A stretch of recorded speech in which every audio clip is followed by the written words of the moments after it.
parce que l'ennemi a peuple congolais et Zali Kara Kabila.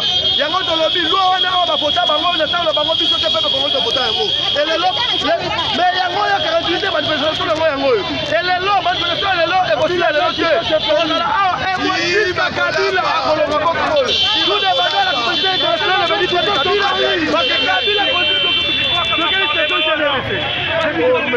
voilà, merci. Moi, je suis